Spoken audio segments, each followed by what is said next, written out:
하나님의 말씀은 로마서 1장 18절 말씀에서 32절까지 교도하겠습니다.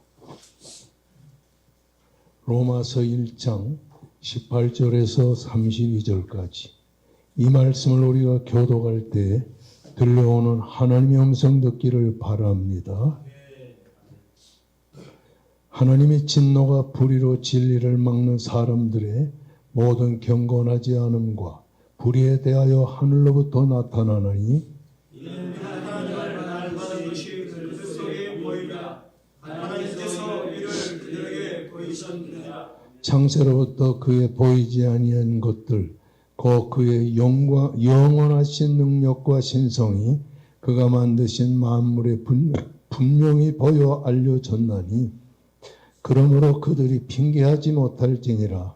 하나님을 알되 하나님을 영원하게도 아니하며 감사하지도 아니하고 오히려 그 생각이 황홀해지며 미련한 마음이 어두워졌나니 스스로 지혜 있다 하나 어리석게 되어 썩어지지 아니하는 하나님의 영광을 썩어질 사람과 새와 짐승과 이어가는 동물 모양의 우상으로 바꾸었느니라. 그러므로 하나님께서 그들을 마음의 정욕대로 더러움에 내버려두어 그들의 몸을 서로 욕되게 하게 하셨으니 이는 그들이 하나님의 진리를 거짓 것으로 바꾸어 피조물을 조물주보다 더 경배하고 섬기며 주는 곧 영원히 찬송할 이시로다. 아멘. 이 때문에 하나님께서 그들을 부끄러운 욕심에 내어버려 두셨으니 곧 그들의 여자들도 순리대로 쓸 것을 바꾸어 용대로 쓰며 그와 같이 남자들도 순리대로 여자 쓰기를 버리고 서로 향하여 음흉이 불릴 듯하며 남자가 여자와 그러므로 그런 일을 행하여 그들의 그릇 때문에 상당한 보복을 그들 자신이 받았느니라. 또한 그들의 마음에 하나님 두기를 싫어하며 하나님께서 그들을 상실한 마음대로 내버려 두사 합당하지 못한 일을 하게 하셨으니 모든 우리 수와 탐욕 악의가 가득한 자요 시기 살인 분쟁 사기 악독에 가득한 자요 수근수근하는 자요 비방하는 자요 하나님께서 미워하시는 자요 능력하는 자요 교만한 자요 자랑하는 자요 악을 도모하는 자요 부모를 거역하는 자요 우매한 자요 배약한 자요 부정한 자요 무장한 자라. 다 같이 그들이 이같이 일을 행하는 자는 사형에 해당한다고 하나 하나님께서 사용하지 말고도 자기들만 행할 뿐 아니라 또한 그 일을 행하는 자들을 옳다 하느니라. 아멘. 우리는 지금 몇 주간 동안 이 로마서를 공부하였습니다. 로마서를 통하여 우리가 공부한 것은 뭐냐? 우리는 어떤 사람인가? 예수 그리스도의 종이라. 종이란 둘러서란 말은 노예란 말입니다. 종은 자기의 것이 없습니다. 종은 다 주인의 것입니다. 목숨도 주인의 거요, 재산도 주님의 것이요, 지식도 주님의 것이요, 모든 게 다 주님의 것이요. 그러니까 우리는 내 것이라고 할 것이 없는 주님의 종이라는. 두 번째로 우리는 그리스도의 사도라. 사도란 말은 부르심을 받은 자라. 그래서 하나님이 부르시는 이 일에는 우리가 거역하지 아니하고 다 그대로 행해야 된다는 점. 세 번째는 그러므로 이렇게 종으로 사도로 부르심을 받은 우리는 하나님을 위해 일할 수밖에 없는 복음의 사명자라고 하는 사실을 이 성경을 통해서 우리가 배우게 됐습니다. 오늘 시간에는 여러분과 함께 생각한 것이 뭐냐니 인간의 본성이란 도대체 무엇이냐? 지난 주간에 잠시 생각을 했지만 인간의 본성이 뭐냐? 인생이라는 것은 선한 존재인가 악한 존재인가? 선한 존재라고 생각하는 게 성선설이고 악한 존재라고 생각하는 것이 성악설입니다, 여러분. 그런데 성경은 인간을 어떤 존재로 보냐? 인간은 죄인이라고 하는 것을 이 성경이 우리에게 강조합니다. 그래서 로마서 3장 9절에서 12절에 보면 유대인이나 헬라인이나 다 죄 아래 있다고, 여기서 죄 아래 있다고 하는 말은 죄의 지배를 받으며 살고 있다고 하는 말입니다. 여기서 말하는 죄라고 하는 것은 우리가 범하는 죄만을 말하는 것이 아니고 사탄 원수 마귀에게 지배당하고 있다고 하는 말이에요. 성경은 사탄 마귀를 어떻게 평가했냐? 요한계시록 12장 9절이나 20장 2절에 보면 이 사탄 원수 마귀를 어떻게 표현했냐니 큰 용이라고 표현했어요. 그리고 뱀이라고 표현했어요. 마귀 사탄, 그리고 온 천하를 꿰는 자라고 하는 것입니다. 로마서 7장 14절의 말씀 보면 율법을 신령한 줄 알거니와 나는 육신에 속하여 죄 아래 팔렸도다. 여러분, 팔렸다고 하는 말은 노예라는 말이죠. 2000년 전 로마의 노예 시장에 보면 아프리카에서 사온 노예, 또 아시아에서 사온 노예, 또 유럽에서 사온 노예, 언어와 피부와 모든 색깔을 총동원해서 노예들은 노예 시장에서 돈을 주고 받으면서 샀습니다. 사고 팔았어요. 그렇기 때문에 돈으로 팔려간 노예는 옛 주인에게 돈을 주고, 그리고 새 주인이 그 노예를 사게 되면 옛 주인의 수하에서 새 주인의 수하로 그 생명이 옮겨가게 된다는 것입니다. 지난 주간에 우리 공부한 것은 죄라고 하는 것은 넉사자의 아니비자라고 했죠. 네 가지 아닌 것이죠다. 첫 번째는 신앙적이 아닌 것, 두 번째는 양심적이 아닌 것, 세 번째는 선이 아닌 것, 네 번째는 순리적이 아닌 것이 죄다. 이런 데 대해서 지난 시간에 공부했는데, 이 로마서 전체를 우리가 보게 되면 로마서 전체의 죄인이라고 하는 뭐냐? 첫째는 이방인의 죄에 대해서 쭉 소개합니다. 1장 18절 말씀에서 32절까지는 이방인의 죄를 논하는데, 이 이방인의 죄라는 것은 오늘날 하나님을 믿지 않은 불신자들이 범하는 죄를 말할 때에 그 이방인의 죄, 불신자의 죄란. 그래서 먹고 마시고 시집가고 장가가며 예수님께서 그렇게 말씀한 것처럼 인간은 이렇게 하나님을 믿지 아니하는 이방인들, 이런 사람들은 다 범죄 아래 살고 있기 때문에 죄를 먹고 마시며 사는 것이다. 두 번째는 2장 1절에서 3장 8절까지는 유대인의 죄를 강조하는데, 이건 신자의 죄를 말하는 겁니다. 이 유대인의 죄라고 하는 말은 신자의 죄인데, 다른 말로 말하면 육신적으로 행동적으로는 죄를 짓지 않지만은 마음속으로 죄를 짓는 것을 말하는 겁니다. 그래서 성경에 보게 되면 여자를 보고 마음에 음욕을 품으면 이미 간음했다는 것은 신자들이 범하는 죄에 대해서 쭉 강조하고 있는 것입니다. 신자들은 교회 나와요. 신앙생활 해요. 그리고 주는 믿어요. 찬송을 불러요. 그렇지만 내면의 마음 속에 이런 마음으로 내적인 범죄를 하는 것, 이것이 바로 종교적인 탈을 쓰고 외식하는 인간의 죄성을 특별히 강조합니다. 세 번째는 전 인류의 죄인데 로마서 3장 9절에서 10절. 그러니까 간단히 말하면 로마서 1장은 이방인의 죄. 그러니까 하나님 안 믿는 불신자들이 내놓고 육적으로 범하는 죄, 음란과 불의와 불법의 죄를 말합니다. 2장에서는 특별히 신자의 죄, 유대인의 죄, 겉으로는 거룩한 처럼 하지만 속으로는 이 신자들이 마음으로 범하는 죄. 세 번째는 전 인류의 죄, 3장에 인류가 다 죄 아래 있다는 것을 강조하는 것입니다. 여러분, 그러기 때문에 아담과 하와가 범죄하고 나서 그 인간에게는 어떤 죄가 생겼냐니 원죄가 생겼어요. 원죄. 이 원죄, 근본 원죄가 생겼어요. 원죄. 이거는 한마디로 말하면 죄의 씨앗을 말하는 겁니다. 씨앗을 말해요. 그러니까 이 원죄가 인간의 마음속에 있는데 이 원죄를 타고난 인간이 태어날 때부터 그 마음속에 가지고 있는 원죄의 씨앗이 있기 때문에 이 원죄의 씨앗이 있는 건 뭐로 보냐?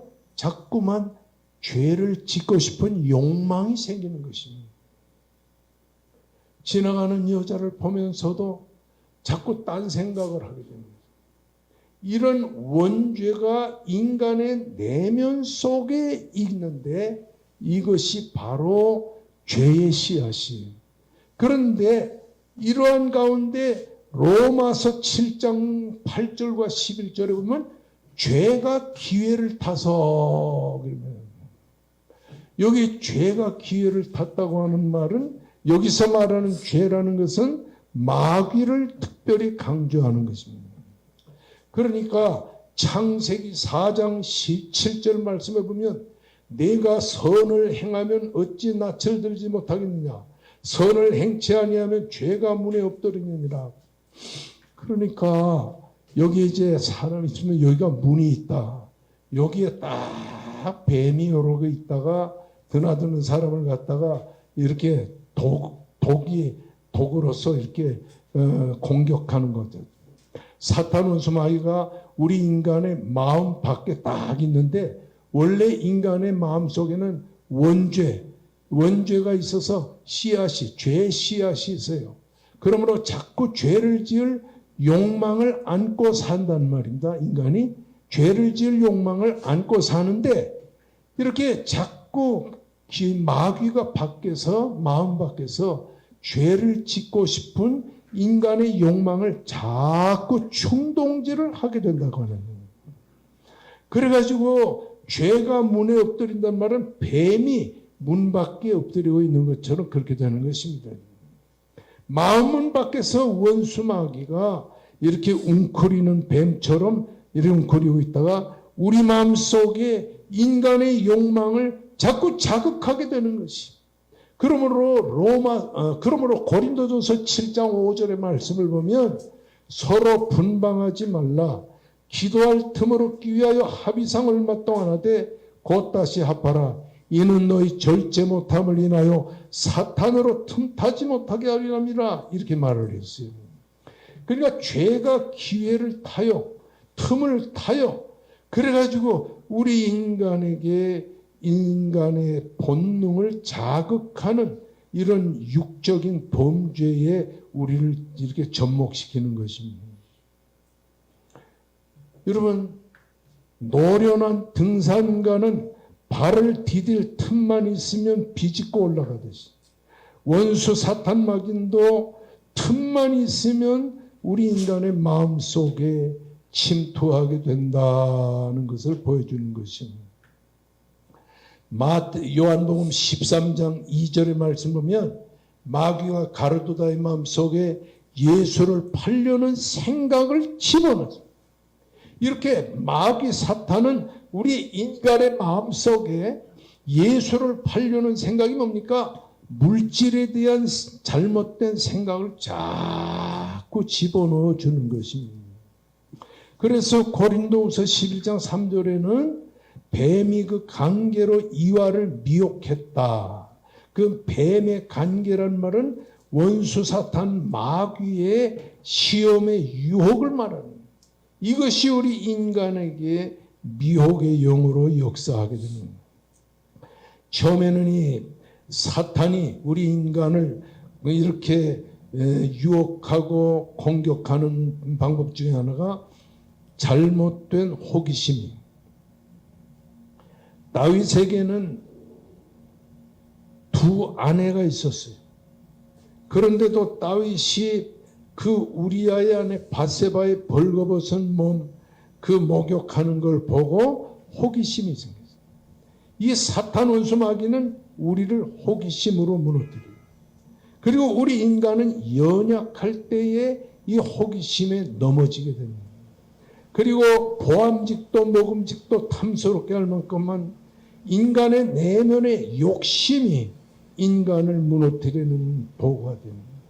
뿐만 아니라 하나님은 사람이 독초하는 것이 좋지 못하다고 하는 것처럼 고독이 마귀가 인간을 공격하는 무기가 된다 하는 것을 보여주는 겁니다. 여러분, 멧돼지가 가장 좋아하는 것은 도토리인데 도토리가 없으면 멧돼지는 땅을 파고 땅속의 지렁이까지를 이렇게 먹는 것처럼 사탄 원수 마귀는 우리 인간을 그렇게 인간의 내면의 욕구를 충족시키지 못할 때 그 욕망을 통하여 인간을 공격하게 된다 하는 것을 보게 됩니다. 여러분이 사탄 원수 마귀라고 하는 것은 원래 천사장이 타락해서 마귀가 됐습니다. 이건 다 귀신론을 공부할 때에 우리가 다 배운 것이기 때문에 생략합니다. 이 천사가 보통 몇 가지 종류의 천사가 있냐니 8가지 종류의 천사가 있다고 그랬어요. 이런 8가지 종류의 천사는 그 천사의 이름을 따라서처럼 그 천사들이 활동을 해서 하나님을 위해서 일하는데 그 천사들의 대표 천사가 바로 천사장 루시퍼인데 이 천사장 루시퍼가 이렇게 하나님처럼 되려고 하는 교만 속에 있다가 타락하여 이 세상으로 떨어졌어요.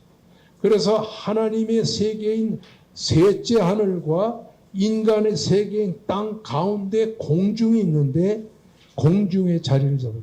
그래서 성경이 뭐라고 하냐니 공중의 권세 잡은 자, 마귀를 공중의 권세 잡은 자. 그러니까 여기는 하나님의 셋째 하늘이 여기 있고 사람이 사는 땅이 있는데 이 중가운데를 공중이라고 그러는데 그러니까 하나님과 인간과의 관계를 가로막고 공중에서 방해하는 존재가 마귀 곧 사탄이라고 하는 것을 강조하는 것입니다.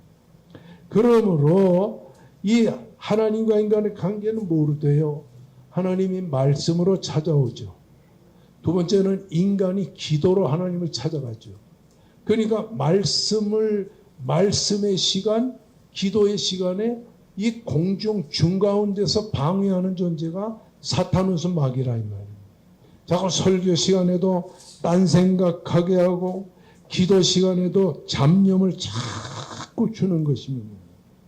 이 귀신은 바로 사탄 원수 마귀의 동조자였던 타락한 천사들을 귀신이라고 보통 말하는데 이 귀신들은 인간의 육체의 역사하고 인간의 마음의 역사하고 자연계와 짐승의 역사한다는 것을 미리미리 다 말씀을 드렸습니다.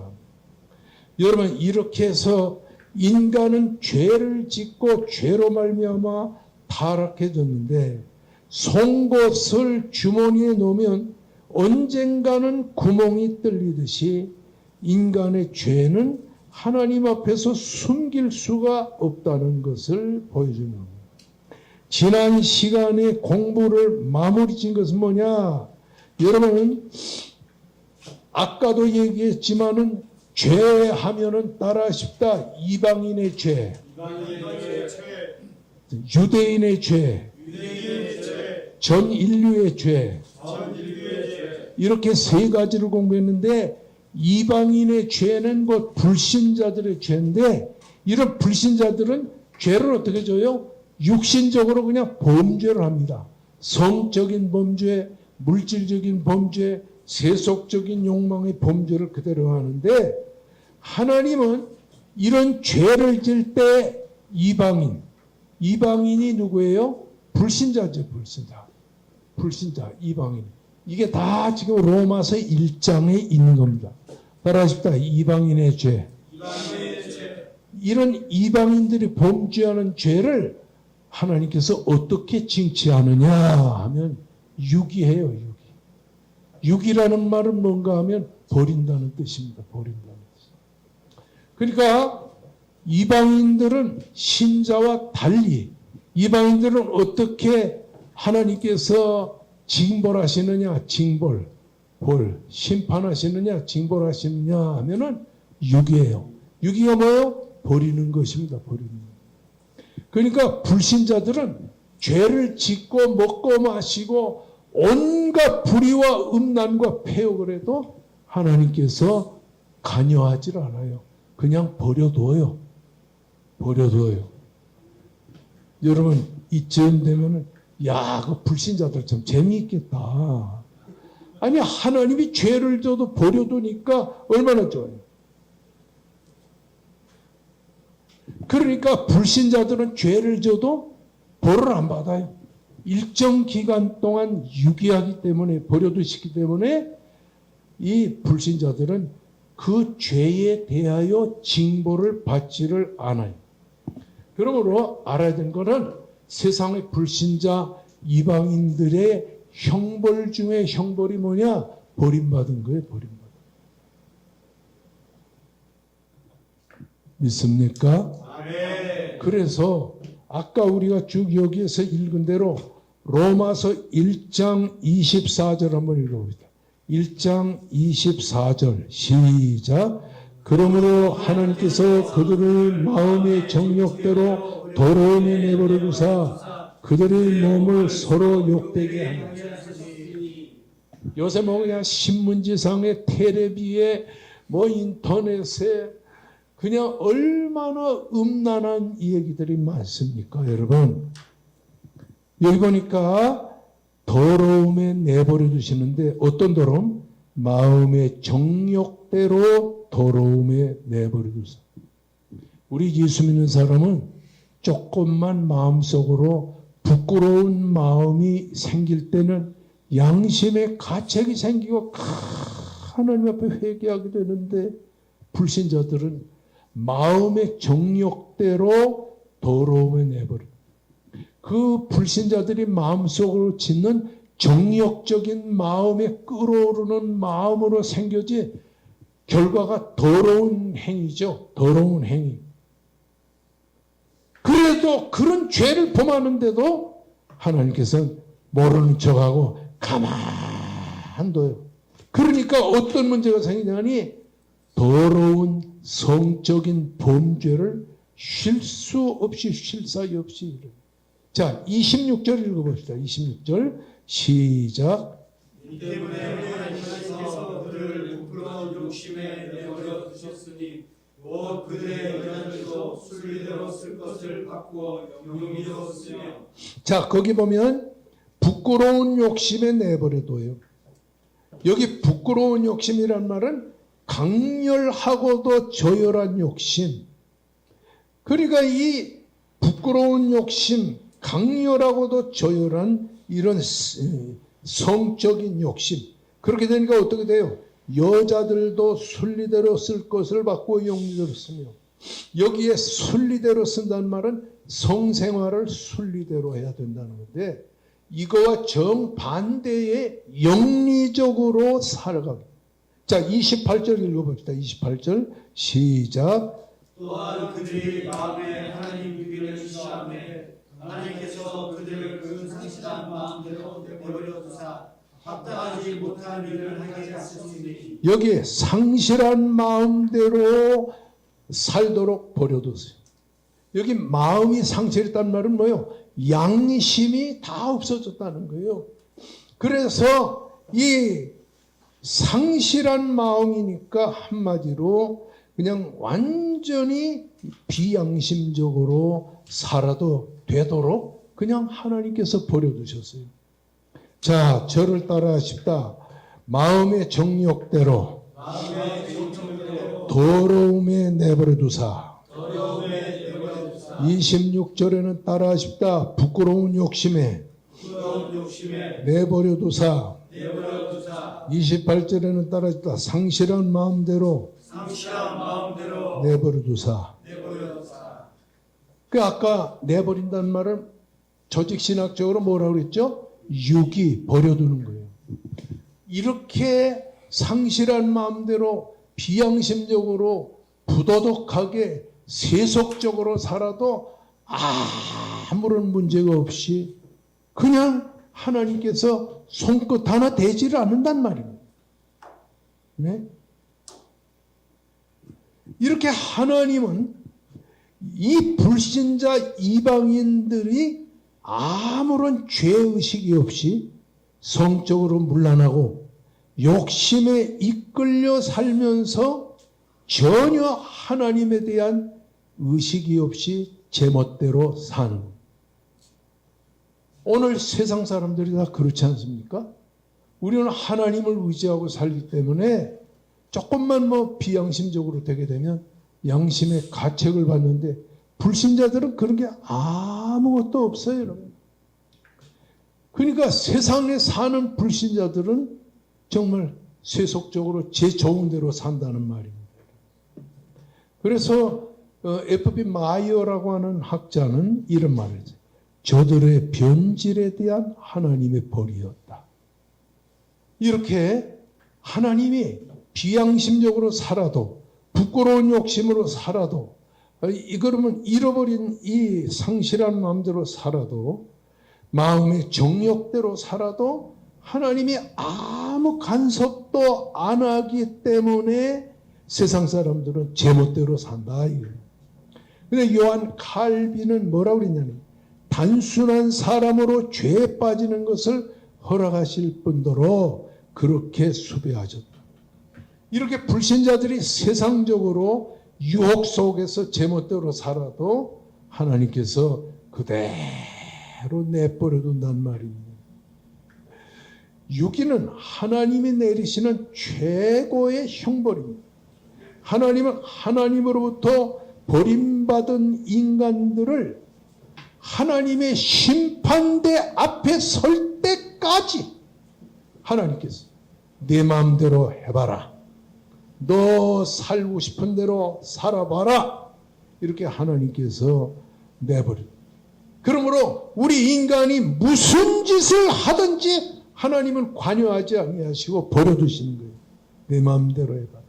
그래서 노아의 시대에 그렇게 강포하고 폐괴한 네피림들의 죄도 일정 기간 동안 120년의 때가 차기까지 하나님은 내버려뒀다. 그 말이에요. 오늘 아침 이제 아침에 기도원에서 출발하기 전에 뉴스가 나옵니다. 뉴스가 나오는데요. 야, 앞으로 우리가 살기가 힘들어요. 지난 겨울에 이 시카고에는 영하 50도가 거의 되는 영하 47, 8도까지 내려갔어요. 야, 정말 시카고에 사는 분들은 정말 생존과 싸우면서 살았다. 뿐만 아니라 호주를 위시해서 지금 여름인데요. 그 나라는 너무너무 더워가지고 숨가쁘게 사는 것이에요. 지금 주님의 재림이 가까운 시대가 되면 될수록 천재지변이 많이 일어나고 자연계에 엄청난 역사가 있어요. 어제 저녁에 이렇게 뉴스를 보니까 몽골은 우리나라 미세먼지는 아무것도 아니에요. 어린애들이 미세먼지 때문에 이 감기와 기관지염이 너무 폐렴이 너무 센데 그래서 몽골 사람들은 토요일 날 직장을 쉴 때 가족 다 데리고서 차 타고 저 시골로 가서 숨 쉬다가 온대요. 이야, 정말 세상 살기가 정말 힘들어요. 여러분, 이 세상 사람들이 죄를 범하고 먹고 마시며 제멋대로 사는데 하나님이 팔짱을 딱 끼고 내 마음대로 한번 해봐라. 너 어디까지 가나 한번 보자. 이거 이렇게 하나님이 내버려 두는 거 육이 그것은 하나님의 형벌 중에 형벌이라는 사실을 기억하시기를 바랍니다. 자, 그러면 이 유대인 유대인은 오늘날 신자를 말하는 신자. 신자들의 형벌은 뭐냐? 신자들의 형벌은 징계예요. 징계. 하나님께서 때리는 겁니다. 이 징계라는 말은 히브리 말에 어떤 뜻이냐니 무사르란 말입니다. 무사르. 이것은 한마디로 말하면 교육을 말하는 거예요. 우리가 잘못되어 있으니까 하나님이 잘못된 걸 고치려고 하나님이 우리를 교육시키는 게 징계라 이 말이에요. 그러니까 불신자는 죄를 지면 질수록 내버려둬. 나중에 심판하려고 하나님 내버려두는 거예요.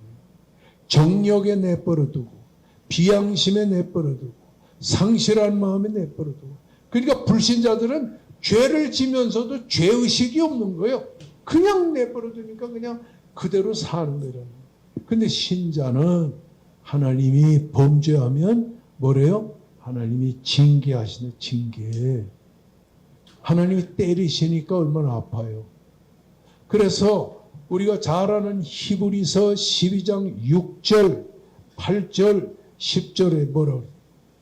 주께서 그 사랑하는 자마다 징계하시고 그의 받으시는 아들마다 채찍질하시는 조금만 잘못해도 하나님이 때리십니다. 하나님은 신자를 징계하여 범죄의 자리에서 털고 나오도록 하나님이 역사한다는 거예요. 그러므로 욥기 5장 17절 말씀에 보면 감탄사를 써가면서 뭐라 하냐면 볼지어다 하나님께 징계를 받는 자는 복이 있나니 그런즉 너는 전능자의 경책을 업신여기지 말지니라. 그러는 하나님께서 범죄한 그리스도인을 때릴 때 그것이 우리에게는 복이라는 말입니다. 요나 보세요. 요나 다시스로 가려고 배를 타고 몰래 다시스로 가다 걸려가지고 풍랑이 일었죠. 물질 다 바다에 빠뜨렸죠. 그리고 배신당했죠. 그러면서 요나가 다시스로 가던 요나가 하나님의 징계를 받고 얼마나 고통을 받았어요. 여러분 토마스 허버트라고 하는 사람이 이런 말을 했어요. 하나님은 무게를 달아서 진노를 주시며 무게를 달지 않고 자비를 베푸신다. 하나님은 우리가 범죄하면 요만큼 때리고 그리고 하나님은 사랑은 헤아릴 수 없이 많이 주신다. 그런가 하면 에베가스라고 하는 사람 뭐라고 그랬냐면 하나님의 진노는 사탄의 애무보다도 낫다. 그렇게 말을 했어요. 존 화이트라고 하는 사람은 진노는 하나님의 사랑의 척도다. 아니 젊어서 전도사가 돼가지고 목회 교육전도사를 했는데 정말 교육전도사 열심히 했죠. 다 남이 들어가 잠잘 때도 저는 교육전도사 할 때 고등부를 맡았는데요. 그래서 제가 저 동덕교회라고 청량리에 그때 한 1300명에서 500명 정도 되고 한국의 유명한 목사님인 최훈 목사님 밑에서 내가 이렇게 교육전도사하고 그 다음에 중동부는 지금 저 대전중앙교회 목회를 하다가 은퇴하고 지금 세종에서 목회를 다시 하고 있는 최병남 목사가 중동부 이렇게 전도사하고 그래서 우리가 경쟁하듯이 열심히 했어요. 그런데요. 밤 12시, 1시, 2시, 3시, 4시 가릴 것 없이 집에도 안 들어가고 열심히 전도사 노릇하니까 제 아내가 그렇게 얘기를 하는 거예요. 전도사님, 내가 남의 집 식모입니까? 네? 내가 아들, 딸 둘 낳고 이렇게 가정에 있으면 그래도 저녁에는 들어와야지. 1시, 2시, 3시. 그래 아마 아내가 교회까지 와가지고 난 뭐 안 하고 본 것 같아요. 근데 젊은 고등부 여자아이들이 얼마나 뺑뺑하고 이뻐요. 걔들하고 막 앉아가지고 성경 가지고 뭐 하고 가니까 이제 열받은 거예요. 그래가지고 동치미에 나오는 열받은 여자들처럼 나보고 그러더라고요. 왜 집에는 안 들어오고 하나님이 그렇게 하면, 그렇게 목회하면 하나님이 기뻐하겠냐고 그랬어요. 아무 소리도 못했지만 하여튼 그때 꽤나 열심히 했습니다. 여러분. 그런데 중요한 것은 뭐냐면 그렇게 열심히 이렇게 기도하고 목회하고 막 중고등학생 애들을 가르치고 나중에 대학부도 맡아서 가르치고 막 그럴 때에 요만큼만 마음에 떳떳하지 못한 마음이 생길 때는 그렇게 마음으로 아프고 막 그랬어요. 여러분, 매튜 헨리는 고난은 버리고 떠나갔던 자들을 제자리로 돌아오게 해준다. 네? 이 고난은 하나님을 버리고 떠났던 우리를 제자리로 돌아오게 해준다. 신앙의 제자리를 찾게 해주신다고 하는 사실입니다. 그래서 찬송가에 그런 찬송 있잖아요. 큰 풍파 일어나는 것 세상줄 끊음일세. 안 나와도 괜찮아요. 큰 풍파 일어나는 것 세상줄 끊음일세. 주께서 오라 하시면 내 본향 찾아가리. 저 요단강가에 섰는데 내 친구 건너가네. 저 건너편에 빛난 곳 내 눈에 환하도다. 이렇게 하나님을 믿는 신자들, 유대인으로 여기 나타났지만 이런 사람들은 조그마한 범죄를 하게 되면 마음의 죄를 범했어도 하나님이 징계하셔서 우리를 다시 회복시켜 주시는 것이에요. 여러분, 이렇게 하면 우리는 어떻게 사는가? 신자는, 불신자는 세속에 젖어 살지만 신자는 세상에 살면서도 신령한 천국 백성으로 세상을 살아가게 되는 것입니다. 여러분. 할렐루야. 그래서 요한일서 4장 8절에 뭐라 하냐면 하나님은 사랑이라. 하나님은 범죄한 인간을 심판하여 지옥에 보내는 것이 하나님의 뜻이 아니라 범죄한 인간을 구원하여 천국 보내는 것이 하나님의 뜻이라는 사실을 아시기를 바랍니다. 진정한 행복은 뭐냐? 죄에서 벗어나서 해방을 누리는 것입니다. 여러분, 유대인들은 율법을 지키는 것이 구원의 척도라고 했지만 그게 아니에요. 자, 꿀에 빠져서 허우적거리는 물에 빠져서 허우적거리는 한 어린 아이가 있었어요. 물에 빠져가지고 살려주세요,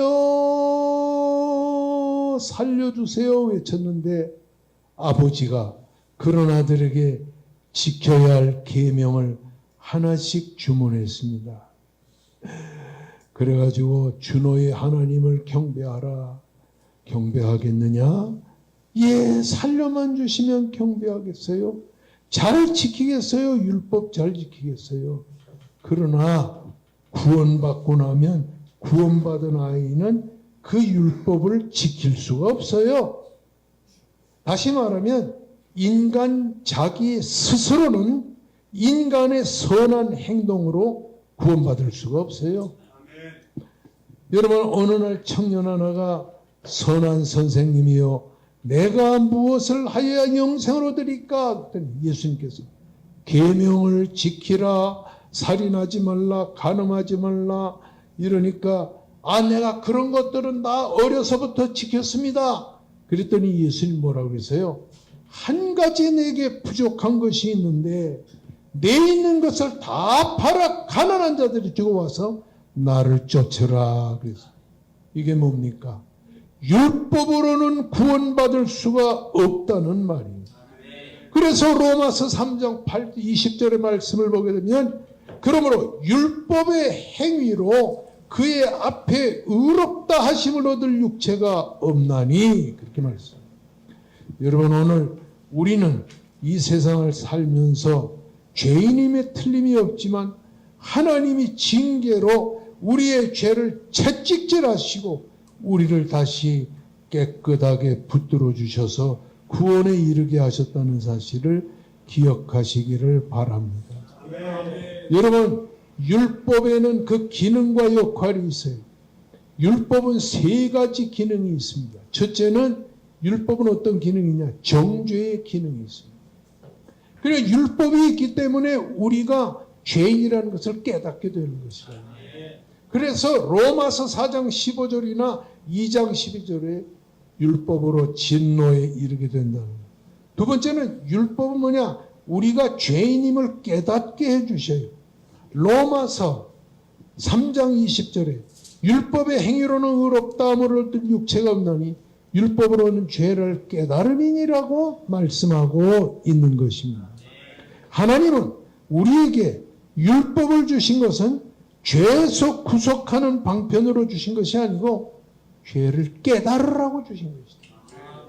그러니까 자꾸 율법으로 구원받으려고 그러고 율법으로 내가 깨끗해지려고 하는 건 잘못된 것이다 이 말이에요. 율법은 우리에게 내가 죄인이라는 사실을 깨닫게만 해주신다는 사실입니다. 할렐루야. 할렐루야. 어느 날 성 프란시스코가 수도원에서 없어졌어요. 이 성 프란시스코가 얼마나 깨끗한 사람입니까? 그래서 그 수도원 사람들이 프란시스코 하고 그 넓고 높은 산을 다 뒤지다가 어떤 것을 하니까 웅성웅성 동동동동동 사람의 소리가 들려. 그래서 그 수도원 사람들이 숨을 죽이고 들어봤더니 기도 소리요. 그 누가 기도 안 하고 그 검은 그 동굴 속을 들어가서 이렇게 보니까 프란시스코가 하나님 앞에 기도하는 거예요. 뭐라고 기도하냐? 하나님, 제가 얼마나 하나님 앞에 가증한 죄인인가 하는 사실, 하나님이 얼마나 위대한 분인가 하는 사실을 깨닫게 해 주시옵소서. 중세 시대에도 그렇게 유명한 그 성자들이 죽은 다음에 그 방을 조사해 봤더니 일기장이 나오는데 세계적으로 유명한 그 훌륭한 성자들의 일기장에는 죄 때문에 고민하고 괴로워하는 이러한 일기가 꽉 씌워져 있다는 거예요. 아담과 하와의 원죄 속에서 태어난 우리 인간은 아무리 신앙생활을 잘하고 아무리 기도 많이 하고 아무리 주님을 섬긴다고 해도 역시 죄악의 근성을 떨칠 수가 없다는 사실인 거죠. 할렐루야. 그러면 로마서 7장 7절에 그런즉 우리가 무슨 말을 하리요? 율법이 죄냐? 그럴 수 없느니라. 율법으로 말미암자거는 내가 죄를 알지 못한다. 우리가 우리 속에 죄가 있다는 걸 알아야 회개하죠. 그런데 율법은 우리가 죄가 있다는 걸 깨닫게 해줍니다. 그렇지만 율법은 죄를 깨닫게는 하지만은 죄를 없애지는 못하는 거예요. 여러분, 저도 이번에 머리로 발끝까지 서울대학 저 역삼동의 건강센터에 가서 건강검진을 쫙 했어요. 자, 그런데 그 건강검진 하다 보면 엑스레이를 찍습니다. 엑스레이를. 가슴도 찍고요. 배도 찍고 이러는데 엑스레이를 찍으면은 우리 이런 그 갈비뼈 같은데 뼈가 부러졌냐 안 부러졌냐는 것을 엑스레이가 밝힐 뿐이지 뼈를 붓게는 못한다. 그렇잖아요. 엑스레이가 뼈를 붓게 하여 깨끗이 치료하는 역할을 못하고 그냥 여기에 뼈가 2대 갈비뼈가 나갔다. 그것만 깨닫게 하는. 율법도 마찬가지예요. 우리가 죄인이라는 사실을 율법이 알려만 주는 것뿐이지 율법을 지킴으로 구원받는 건 아니에요. 그러면 율법은 뭐냐? 그리스도에게로 우리를 인도하는 몽학 선생이라고 그래요. 여러분 2000년 전에 로마 시대에는요 6살에서부터 16살까지 그 주인집 아들 딸을 지키는 선생이 있었어요. 아침에는 그 주인집 아들 딸을 모시고서 학교까지 데려다 주고 그리고 공부 다 마친 다음에는 기다리고 있다가 주인집 아들 딸을 집으로 데려오는 학교로 데려갔다가 집으로 데려오는 선생을 뭐라고 해요? 몽학 선생이라 그랬어요. 이렇게 율법이라는 것은 우리를 어디로 데려가냐니 예수 믿어야 구원받는다고 예수께로 인도하는 역할만 한다고 하는 사실이에요. 그러니까 율법이 필요해요? 안 필요해요? 필요하죠.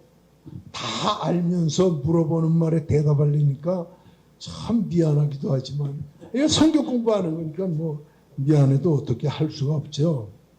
자, 그래서 로마서 8장 28절의 말씀 보면 사람이 의롭다 하심으로 받는 것은 율법의 행위에 있지 않고 믿음으로 되는 줄을 우리가 인정하느니라.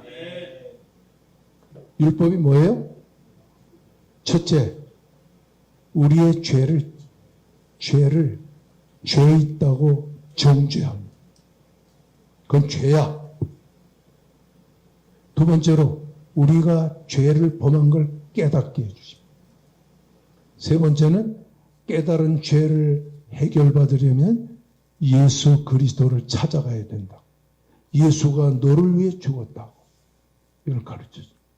그러니까 율법이 필요합니까? 안 필요합니까? 필요합니다. 절대적으로 필요하죠. 절대적으로 필요해요. 그러므로 예수 그리스도가 우리의 죄를 위해 죽었다.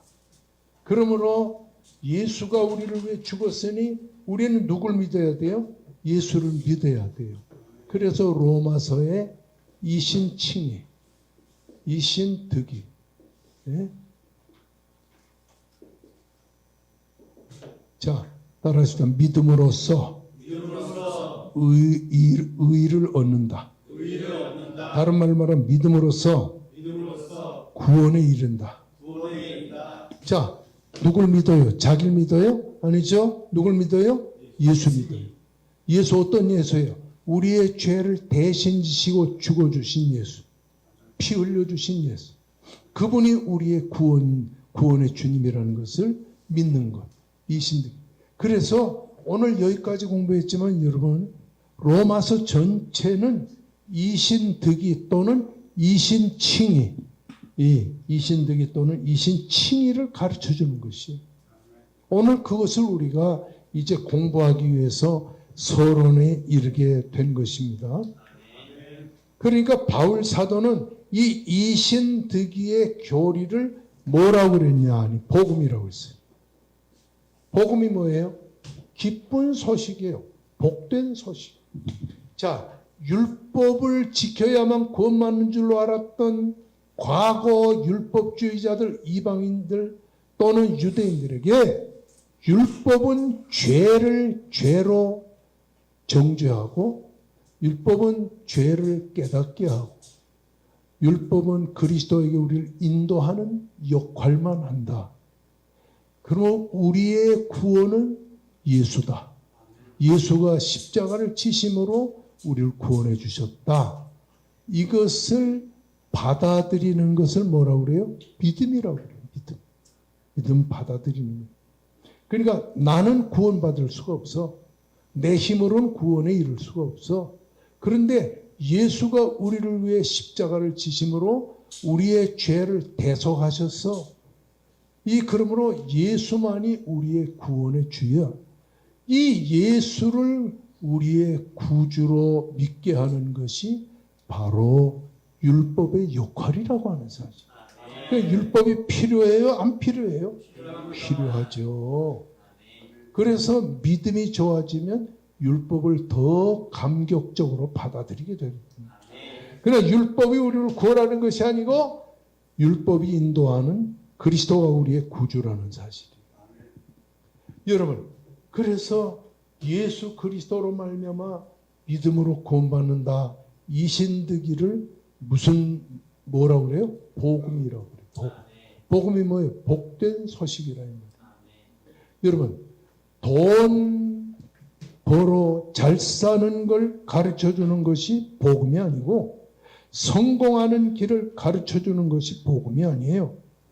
죄악의 깊은 수렁에 빠져 있는 우리들에게 구원의 길을 가르쳐 주는 것이 복음입니다.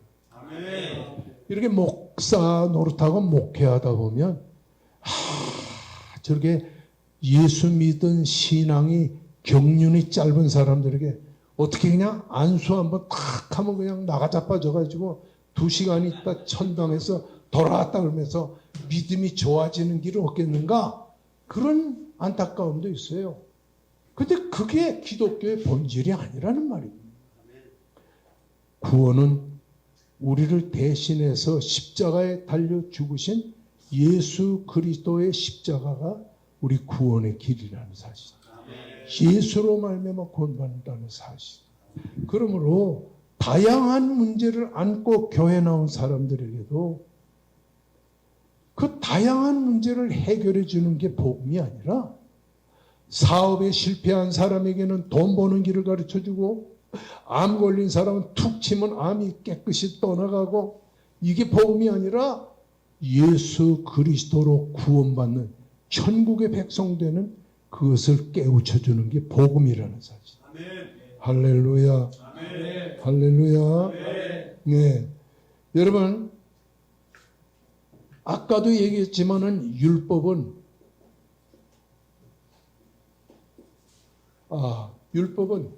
자력 구원을 말합니다. 그러나 복음은 타력 구원을 말합니다. 율법은 자기 힘으로 구원받는 거예요. 그러나 복음은 자기 힘으로 구원받는 게 아니라 예수의 보혈로 구원받는 거예요. 타력 구원이. 그러니까 기독교 신앙의 그 본질은 뭐냐? 대행구원이에요. 내가 내 노력으로 구원받는 게 아니고 예수 그리스도의 보혈로 구원받는 것이다. 믿습니까? 할렐루야. 할렐루야. 그래서 요한복음 6장 40절에 보면 내 아버지의 뜻은 아들을 보고 믿는 자마다 영생을 얻는 이것이니 이렇게 말했어요. 그래서 히브리 9장 22절에 따라하십다. 율법을 쫓아 거의 모든 물건이 피로써 정결케 되나니 피 흘림이 없은즉 사함이 없느니라. 그래서 이 이신득이의 가장 중심은 뭐냐? 보혈이에요. 보혈. 예수 그리스도의 보혈. 피 흘림이 있어야, 피는 생명이거든요. 그러니까 나를 위하여 예수께서 자기의 피를 흘려 생명을 희생하신 그것이 바로 우리에게 있어서 죄 사함을 받는 거예요. 따라하십다. 피 흘림은 하나님의 공의를 만족시키고 인간의 구원을 완성한다. 예수 그리스도의 2000년 전 십자가에 피 흘리신 것을 그 피를 흘리심으로 죄를 징벌하시는 하나님의 그 심판을 만족했어요. 그리고 우리 인간의 구원을 완성했어요. 따라하십다. 하나님은 우리의 구원을 계획하시고 예수 그리스도는 십자가로 완성하시고 성령은 완성된 구원을 우리에게 적용하시고. 자, 이쯤 되면은 여러분이 오늘 신학교에서 한 학기 6개월 동안 공부할 수 있는 걸 오늘 다 공부했어요. 근데 내가 확실한 것은 아리까리 할 겁니다. 아리까리 할 거예요. 근데 그게 한두 번에서 완성되는 게 아니에요. 여러분이 하나님의 은혜를 받고 은혜 속에 있으면 이 저절로 깨달아지는 역사가 있어요. 아멘. 옛날에 영국 황실에는 어떤 제도가 있었냐 하니 위핑 보이라는 제도가 있었어요. 이건 원래가 프랑스의 왕실에서 있었던 것을 영국 왕실이 그대로 받아가지고 있었는데, 위핑 보이라고 하는 건 뭐냐 하면은 그 왕실에 왕자가 있잖아요. 왕자의 친구를 하나 거기다 붙여가지고 너는 앞으로 위핑 보이다. 같이 밥 먹어요. 같이 놀아요. 같이 즐겁게 뛰어다녀요. 그러나 만약에 왕자가 잘못해서 벌을 받을 때는 위핑 보이가 그 왕자를 대신해서 벌을 받아줘요. 이게 위핑 보이예요. 이해가 가요?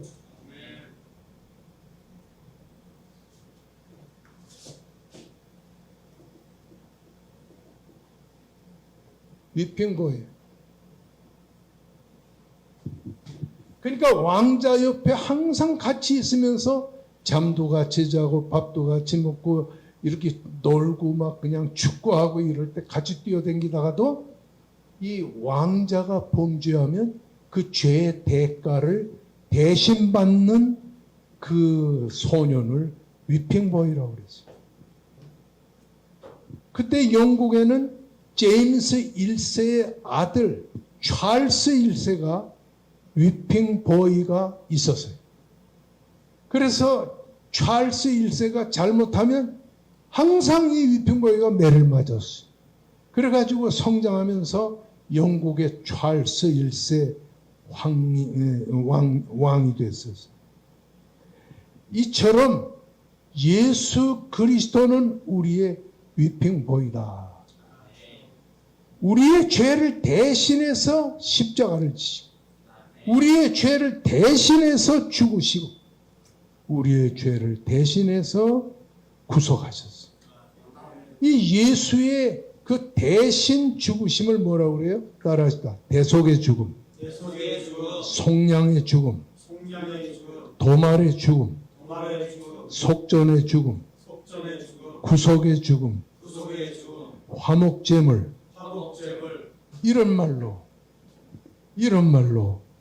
이렇게 우리가 사유함을 받았어요. 자, 이제는 오늘 요만큼 하기로 하고 한 가지만 더 우리가 공부를 하고,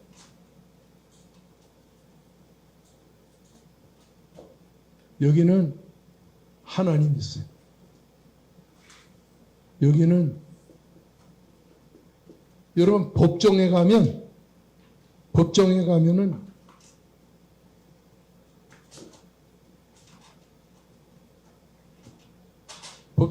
판사가 있죠.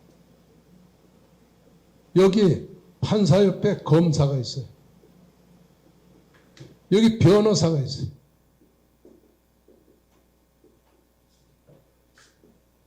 이 판사가 판단을 하기 전에 검사가 판사를 향해 고소합니다.